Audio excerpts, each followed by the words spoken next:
अस्सलाम वालेकुम। Cricket with Danish के साथ मैं हूं दानिश नईम अब्बासी। पाकिस्तान क्रिकेट बोर्ड ने एनओसी नहीं दी मोहम्मद रिजवान को, बाबर आजम को और शाहीन शाह अफरीदी को। और ऐसे में क्या कोई बगावत हो सकती है? क्या पाकिस्तान क्रिकेट में कोई और ड्रामा हो सकता है? इस पर मैं आपसे बात करूंगा। इससे पहले आपको याद होगा जो एनओसी का सिलसिला शुरू हुआ और तकरीबन 21 खिलाड़ियों को जो एनओसी दी गई थी, उस हवाले से भी आपको बताया था। और आजम खान और साइम अयूब दो ऐसे हमारे बच्चे रहे बेचारे कि जिनको एनओसी नहीं मिली क्योंकि उनका कोटा पूरा हुआ था, ये कहना था, और जिसकी वजह से उनको एनओसी नहीं मिली थी। अब बाबर आजम, रिजवान और साथ साथ शाहीन शाह अफरीदी, इनको एनओसी मिलनी चाहिए थी क्योंकि साल में आपको 2 लीग्स खेलनी है। लेकिन पाकिस्तान क्रिकेट बोर्ड ने इस बार अपना वो काम करके दिखा दिया जिससे इससे पहले वो नहीं कर सके थे। अगर आपने मिस किया है सब कुछ तो मैं आपको बताता चलूं कि इससे पहले हुआ ये था कि लास्ट ईयर जब कॉन्ट्रैक्ट साइन हो रहे थे इन प्लेयर्स के साथ, तो इन तमाम तर प्लेयर्स ने पाकिस्तान क्रिकेट बोर्ड को बड़ा मजबूर किया था। पहले उनसे कहा कि हमारी कैटेगरी के जो पैसे हैं वो बढ़ाए गए और सबसे टॉप कैटेगरी को तकरीबन 45 लाख रुपए दिए गए कि जिसमें आपके तमाम के तीन प्लेयर्स शामिल रहे। फिर उसके बाद यह कहा गया कि पाकिस्तान क्रिकेट बोर्ड की आमदनी में हमें हिस्सा दिया जाए। फिर एनओसी की बात हो रही थी। इन तमाम तर चीजों में पाकिस्तान क्रिकेट बोर्ड नहीं मान रहा था। इन खिलाड़ियों ने साइन नहीं किया कॉन्ट्रैक्ट, ये खिलाड़ी चले गए। लेकिन बहरहाल बाद में पाकिस्तान क्रिकेट बोर्ड को घुटने टेकने पड़े और फिर इन खिलाड़ियों की मान ली गई और मजबूर किया इन खिलाड़ियों ने कि इन खिलाड़ियों का जो कॉन्ट्रैक्ट था इनकी मर्जी के मुताबिक साइन हो गया। लेकिन इन्होंने पाकिस्तान क्रिकेट बोर्ड की मर्जी के मुताबिक रिजल्ट नहीं दिए।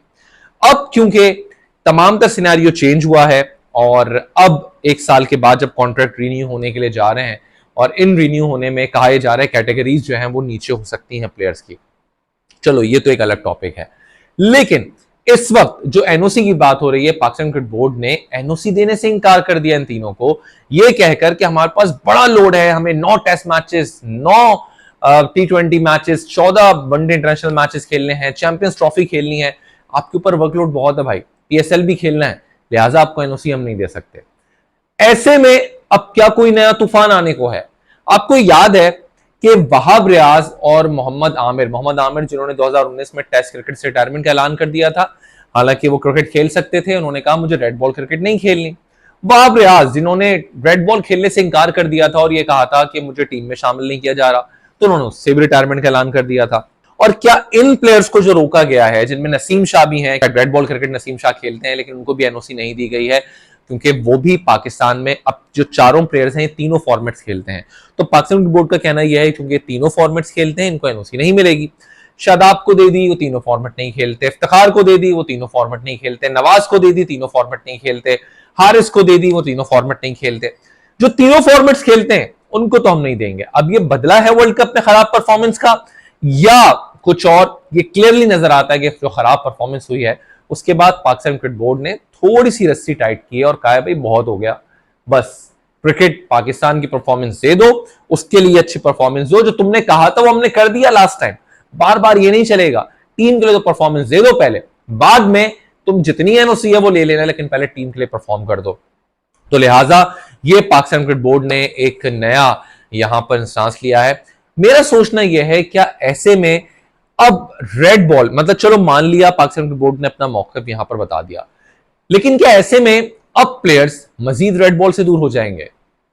मे बी कई पाकिस्तान के अब ऐसे प्लेयर्स जो ये बोलेंगे हमें रेड बॉल क्रिकेट नहीं खेलनी क्योंकि एनओसी की वजह से काफी लॉस है। 1.25 लाख बल्कि पाउंड, 1,25,000 पाउंड जो थे वो नसीम शाह का कॉन्ट्रैक्ट था और तकरीबन आप पाकिस्तान में 350 का एक पाउंड है, आप हिसाब लगा लें कितने बनते हैं। तो लॉस हुआ नसीम शाह को, इसी तरह का लॉस हुआ बाबर को, रिजवान को, शाहीन को, जो सब के सब वर्ल्ड कप हारने के बाद, शर्मनाक शिकस्त के बाद रुक गए थे और चले गए थे वहां पर ये ग्लोबल T20 साइन करने के लिए। इनको क्या पता था कि पीसीबी इनको एनओसी नहीं देगा। सो ऐसे में मुझे ऐसा लगता है कि शायद कोई नया तूफान आए बाद में और आप शायद बाद में देखें कुछ ऐसे प्लेयर्स जो हैं, क्योंकि अब जिनको एनओसी नहीं मिली है वो मे भी ये देखते हुए शायद रेड बॉल क्रिकेट ना खेलें और वो रेड बॉल क्रिकेट से रिजाइन कर दें, रिटायरमेंट का ऐलान कर दें। क्योंकि भाई सच्ची बात बताऊं, आजकल पैसा बहुत बड़ा है। चाहे कोई भी प्लेयर हो ना, आप नेशनलिज्म उठा के देख लें, नेशनलिज्म चला गया एक तरफ, पैसा आजकल बहुत इंपॉर्टेंट है प्लेयर्स के लिए, जो हमें क्लियरली नजर आता है, जिसकी वजह से क्रिकेट बोर्ड को वो घुटने टेकने पे मजबूर भी कर देते हैं। सो मे बी इन फ्यूचर हो सकता है कि कुछ प्लेयर्स जो हैं वो रेड बॉल क्रिकेट छोड़ें और बोले एनओसी एनओसी एनओसी, हमें क्रिकेट खेलना है, हमें लीग खेलनी है, यही तो 4-5 साल है, पैसा कमा लें, बाद में कौन किसी को पूछता है। आप क्या सोचते हैं, ये आपकी मर्जी है। चैनल को सब्सक्राइब कर लें। टेक केयर, अल्लाह हाफिज।